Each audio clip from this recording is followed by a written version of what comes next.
Escala, así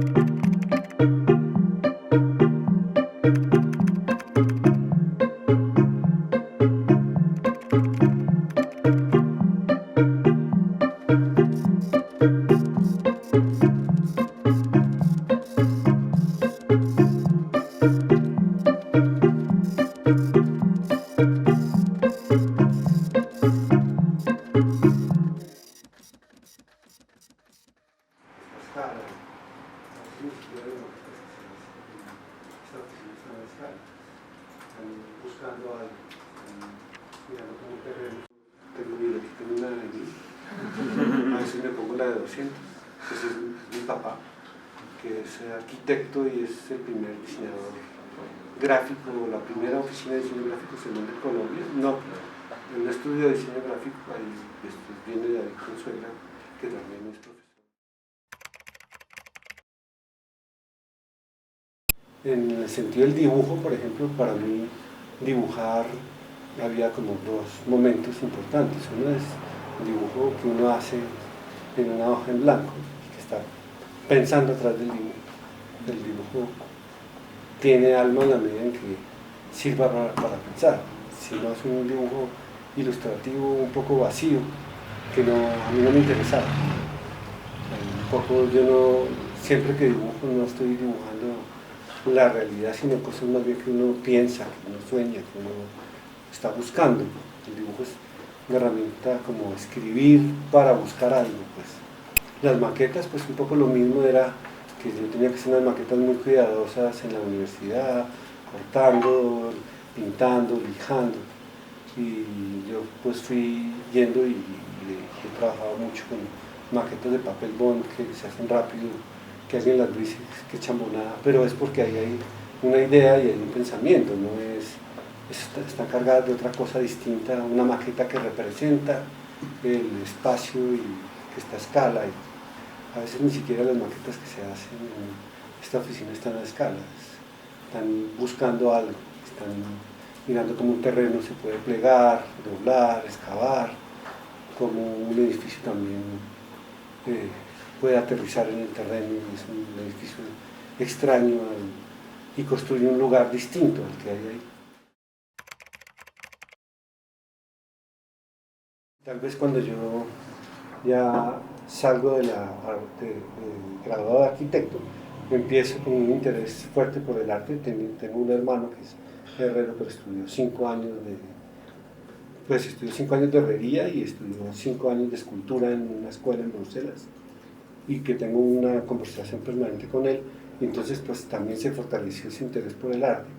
Pero desde la arquitectura se fortaleció el interés por el arte urbano, el arte público, y eso también hace que pues que yo diera el salto un poco hacia la ciudad, porque la formación que uno tiene es como, yo no sé, seguramente ha cambiado, pero es un poco egocéntrica, y usted le da un lote, usted soluciona entonces un programa y hace el edificio más impresionante. No, pues cuando uno empieza a pensar en arte y empieza a pensar en arte urbano, en arte público, piensa de una manera muy distinta. Pues el arte está en relación a construir un lugar.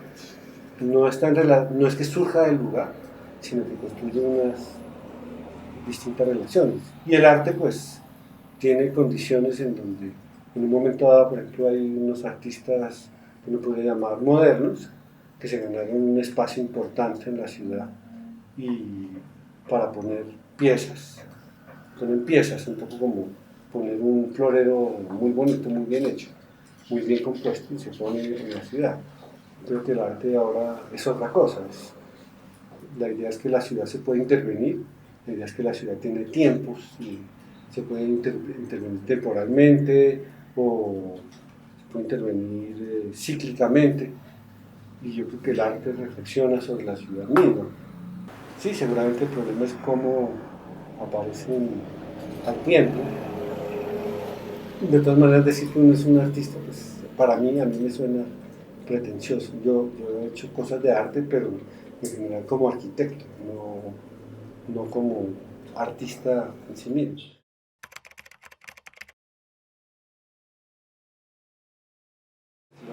proyectos uno no sabe dónde lo van a llevar, que empiezan a pedir cosas. Entonces no es que en esta oficina se decida que un proyecto va a ser hecho de tal manera, sino es a través de un proceso que se va llevando un material pero ese material se investiga y se le da vueltas, porque a veces se empieza a pedirle por el proyecto que se está haciendo, actuar de una manera que no es la que es usual o culturalmente aceptada, o que los constructores eh, lo hacen de esa manera, sino hay de otras maneras. Entonces, si hay a través de la materialidad como proceso de investigación, pues que además tiene que ver con el espacio que se genera, con la lluvia, cómo cae, con la atmósfera que genera la luz, ¿no? El tiempo. Entonces,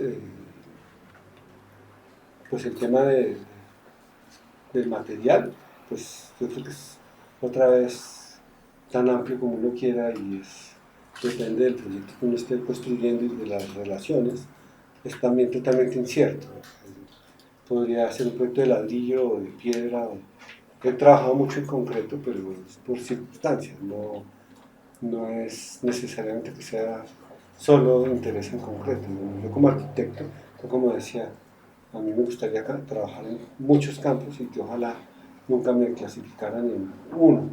Y dijeran, no, es que ese es experto. A mí me llaman para hacer andenes. Sí, yo soy supuestamente experto en espacio público y me gusta muchísimo. Pero yo también sé hacer aeropuertos, también sé hacer hospitales, también sé hacer casas. O sea, el reclamo es porque la disciplina de la arquitectura tiene unos límites mucho más abiertos, y que uno no se tiene que estar especializando, sino si uno piensa y sabe pensar, puede resolver muchas diferentes cosas sin necesidad de tener conocimiento, lo busca. Entonces, en los materiales pasa un poco eso, uno no tiene conocimiento y le toca apoyarse en otra cantidad de gente que maneja el material, que tiene posibilidades de hacer investigación sobre el material. Y uno lo que hace es pedirle, bueno, venga, ayúdenme, trabajemos en esto, necesito producir eh, una placa de 4 centímetros en lugar de 60, ¿sí? Entonces, ¿qué concreto puedo usar? Necesito doblar el espacio, y para doblar el espacio necesito doblar esa placa de una manera, pues, ¿cómo se puede doblar? ¿Sí?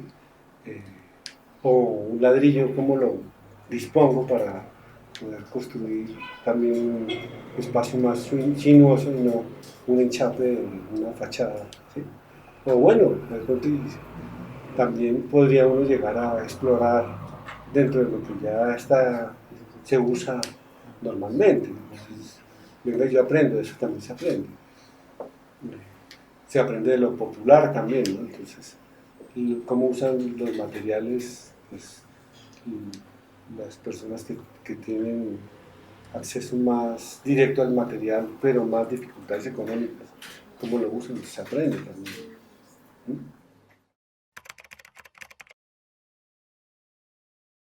No hay un proyecto y no hay un proceso igual para mí. Hay gente que piensa que, pues, si se enseña arquitectura y se enseña un proceso, cualquier arquitecto, cualquier estudiante hace el proceso, ya lo tiene asegurado. Aquí, pues, cada proyecto, en la medida que uno va avanzando, va pidiendo cosas distintas, en la medida que uno seguramente mira con cuidado y eh, encuentra cosas que le van interesando, y el proyecto además lo va haciendo cambiar de rumbo todo el tiempo. Entonces uno cree que va por acá, y como no es una línea recta, de pronto se da cuenta que aprendió una cantidad y que no es por ahí, que le toca devolverse y que tiene que hacer otra cosa. Y el proyecto, pues el problema es que hay que precisarlo, tiene que ser preciso, porque no se puede uno tampoco quedar divagando. Entonces, pues hay que en un momento dado cortar las incertidumbres y volverlo cierto y volverlo a construir. Y esa, pues, es una dificultad grande en lo que yo estoy diciendo. Cuando usted tiene un proceso de aquí a aquí lineal donde va dando paso, sabe que aquí llega un resultado y lo resuelve. Y resuelve el resultado y está obligado a resolverlo. Y está bien, y sabe cómo se resuelve. Pero el problema es que en esos procesos tan lineales no los proyectos se quedan sin alma. Es un poco pues que también en arquitectura hay una negación del autor.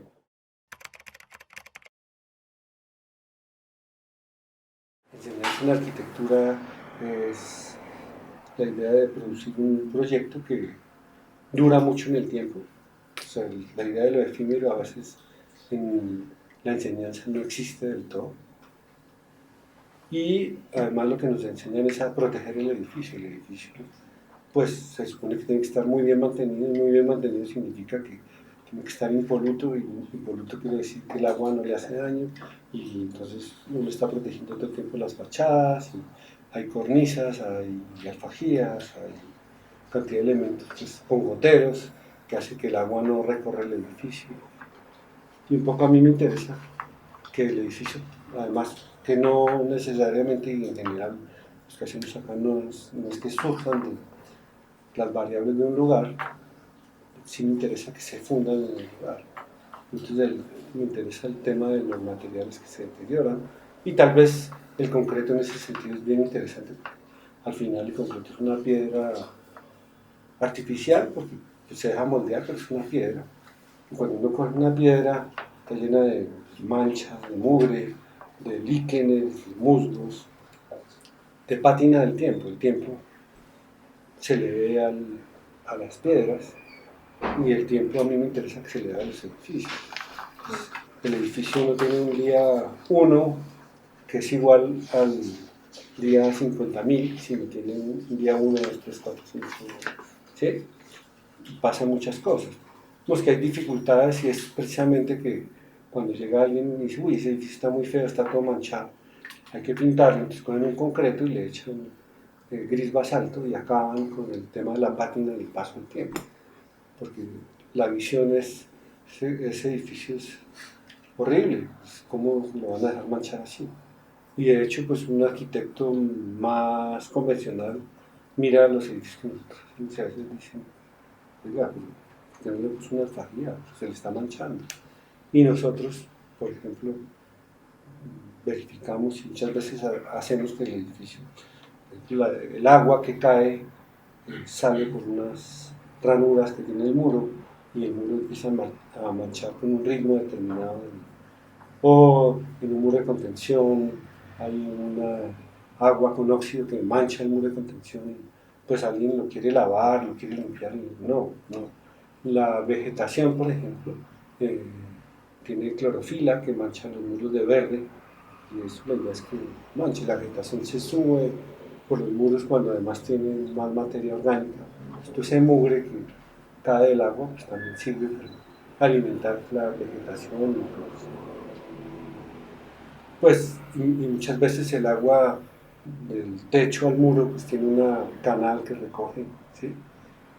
En este caso pues si hay una canal que recoge el agua sale siempre una gárgola que llega a un espejo de agua. El agua es muy importante, el agua es como el tiempo además, y más en una ciudad como Bogotá. Entonces, si no, hemos hecho también proyectos donde el techo y el muro son una misma cosa. Por lo tanto, el agua cae en el techo y cae por el muro. El techo y el muro se manchan y se funden en la misma cosa. Entonces, es un poco que la idea es dejar que los edificios tengan tiempo, que reflejen ese tiempo a través del deterioro, de la pátina, de lo que los ingenieros a veces consideran enfermedades, por ejemplo, del concreto. Pues ellos hablan de, bueno, son como síntomas de deterioro de los edificios. Entonces el deterioro para mí es importante, que se acerca un poco a todo el tema de la ruina, que también la trabajamos en esta oficina, siendo que, pues, por ejemplo, hemos hecho muchos proyectos de espacio público. La idea es que hay siempre una base que desde el principio está definida como la posibilidad de permanencia mayor y otra cantidad de elementos que le suman que se pueden desaparecer en el tiempo, que se pueden derretir, pudrir, ¿sí? Que se pueden arrancar, porque la gente que los usa los deteriora porque hay vandalismo, pero siempre queda una base que sigue soportando el proyecto. Entonces, es, cuando uno habla de naturaleza, además, siempre está pensando como en el verde, entonces, y a veces no piensa en el deterioro, y no piensa además que un concreto es natural, o sea, los minerales forman parte de la naturaleza, o sea, no solamente el mundo vegetal y animal es la naturaleza. Los seres humanos somos parte de la naturaleza, a veces nos excluyen porque le hacemos daño a la naturaleza, entre comillas, pues somos excluidos de la vida de la naturaleza y tendríamos que ser incluidos en la vida de las ciudades, por ejemplo.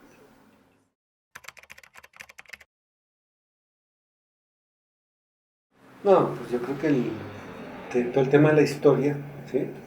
Eh, está presente todo el tiempo, porque los arquitectos lo que hacemos es eh, construir relaciones. Esas relaciones se construyen con la historia, se construyen con la geografía, ¿sí? Entonces, pues siempre hay eh, interpretaciones de algo que alguien ha hecho antes, que uno retoma la historia. Entonces, lo que se vuelve interesante en ese momento es que uno puede retomar arquitecturas de hace 5.000 años, ¿sí? Y arquitecturas absolutamente contemporáneas. La historia no es lo que pasó hace 5.000 años solamente, sino lo que pasó ayer. Eso ya es historia. Entonces, uno puede recurrir a esos elementos y a veces lo que es interesante es que hay algo que está muy atrás y algo que está muy acá. Y el proyecto en alguna medida lo materializa y lo une. Yo creo que pues, lo otro es decir que yo soy simplemente un arquitecto, no tengo ni soy historiador, ni patrimonialista, ni tengo ningún tipo de especialidad. Y en ese sentido el conocimiento de la historia, pues a veces sabe demasiado y el exceso de conocimiento a veces es paralizante. Que lo importante es, para mí, ser capaz de utilizar el conocimiento. Pero lo importante es que hay un detonador de un proceso de pensamiento a través de la historia también. La historia, pues además, si uno mira la historia oficial, pues entonces uno está muy metido en Occidente y en la historia de Occidente.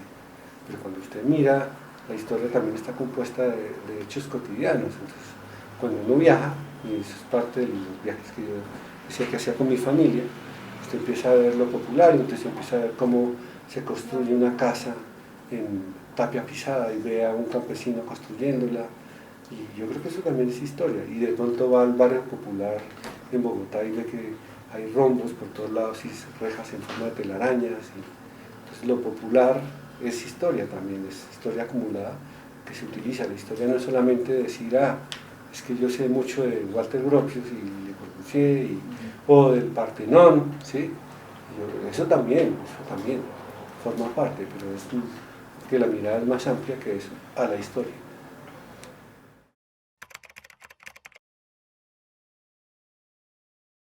Pues yo creo que un arquitecto lo que construye es paisaje y ese es el problema. Los arquitectos a veces no están conscientes de que cada vez que hacen un proyecto están construyendo un paisaje. Entonces los paisajes se construyen sin ningún tipo de intención y sin saber. Cuando se construye un proyecto, así sea un piso de una plaza, pues ese piso deja un hueco en otro lado para poder ser construido acá. Pero también construye una serie de relaciones que a veces son inexistentes. Hay un texto de Rafael Moneo que yo lo leo con frecuencia y se lo pongo a mis estudiantes, que se llama La inmovilidad substancial, que cuando yo lo leí pues, sentí mucha rabia porque siempre lo hubiera querido escribir yo y lo escribió Moneo, pues mucho mejor que lo que yo lo hubiera podido escribir, pues seguro, sin ningún tipo de duda. Pero él habla ahí de qué es el paisaje, y dice el paisaje es una construcción mental del ser humano. Nosotros estamos acostumbrados a ver el paisaje como naturaleza y resulta que la naturaleza también es construcción y es el ser humano que piensa. Dice, y el paisaje empieza a existir cuando un ser humano lo interviene.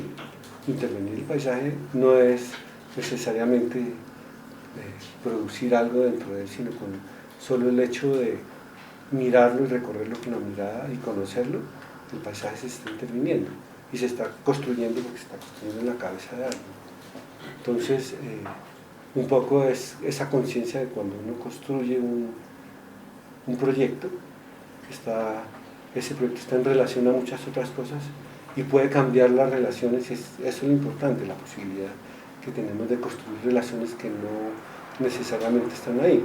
Cuando uno le enseñan sobre los lugares, uno dice, no, ahí hay un lugar, entonces miren entonces las vistas, el sol, la vegetación que existe, la gente, y usted acaba resolviendo el lugar dentro de sí mismo, y resulta que el lugar está lleno de potencias de ser otra cosa distinta a lo que es. A veces hay lugares que son increíbles y uno no debía ni tocarlos, pues dice, no, esto no lo puedo tocar, pero hay otros lugares que necesitan ser transformados. Moneo en ese texto pues habla un poco de eso, dice, hay una mirada muy contextual en donde las cosas surgen del lugar, que yo creo que podría llegar a ser válida en la medida en que un lugar exija un respeto y una intervención lo más mínima posible y no cambiar las relaciones que existen en el lugar, porque es muy potente. Pero por ejemplo nuestras ciudades necesitan compromiso, y ese compromiso necesita intenciones de un arquitecto que propone cómo se puede construir un lugar mejor que encuentra en ese sitio. Y no es con el edificio más lindo del mundo, sino es que el edificio o el proyecto plantea unas relaciones y construyen a través de esas relaciones un paisaje y un lugar. Pues el paisaje y el lugar, pues el lugar es el momento en donde el paisaje sucede, pero el paisaje está compuesto pues, por las montañas, por el cielo, por la luz, por el agua, por los pisos, por la gente, ¿sí? Entonces todos esos son al final materiales que los seres humanos, los arquitectos, debíamos utilizar y estar más conscientes de ellos. Cómo se recorre un proyecto, por dónde se entra, por qué se entra así, cómo le entra la luz, cuando llueve, qué pasa, las montañas que están ahí, cómo pueden ser parte del proyecto como material, la gente que se sienta, cómo puede construir el espacio, ¿no? Pero nosotros estamos pensando en muros, en ventanas, las ventanas a veces ni existen, ¿no? Entonces, eso es un poco pues la noción de paisaje que a mí me interesa y tiene que ver con el lugar.